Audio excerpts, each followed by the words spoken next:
Hi, welcome. In this video, I just want to provide an update. I'm back with Coco here at the training facility, and I have Pearl about to show up. And Pearl was here for 2 weeks already for board and train for aggression. Um, Fairly intense, okay, board and train. She's made really good progress, but still on that journey. So she's come back for 1 week, and she's arriving shortly. Now, what I was going to mention is having Coco here. That's a great opportunity for that type of interaction between dog and dog. But again, as a training exercise, very controlled. Okay, so when I do that type of a training, very controlled.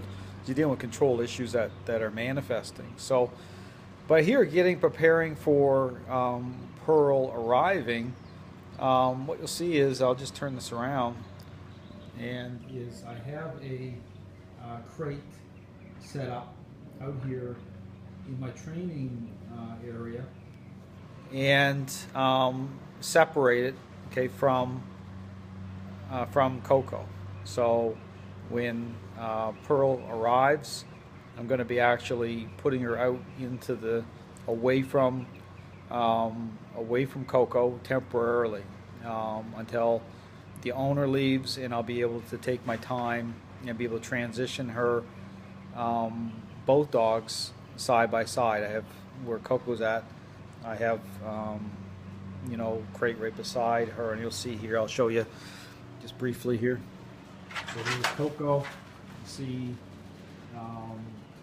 the another available crate right beside Coco. So here very shortly, I'll have both dogs side by side, which is what the healthy way you want the dogs to be able to accept, come into agreement. But again, when I'm dealing with something like this and the dog is arriving, and the owner is handing over the food and getting things kind of sorted out, I don't try to deal with that right then. It can be too intense, and I need to be able to have the time to be able to do that, especially the first time. So what I'll do is, if I know a dog's arriving, it's always a good idea to kind of set things up so that you don't have some sort of a eruption, okay? Because that can trigger. I mean, things can trigger, especially with the owners here, and what they're the association through them by way of control, and then with the other dog, things can really kind of dominoes can start dropping pretty quick.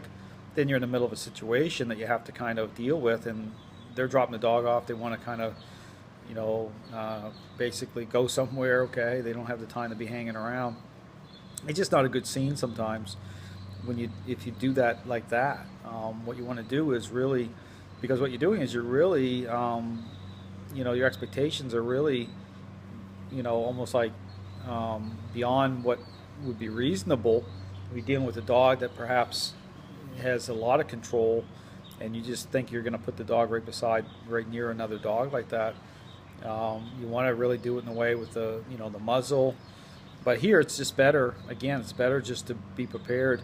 And so when the dog arrives, have the dog separated at a distance from the other dog.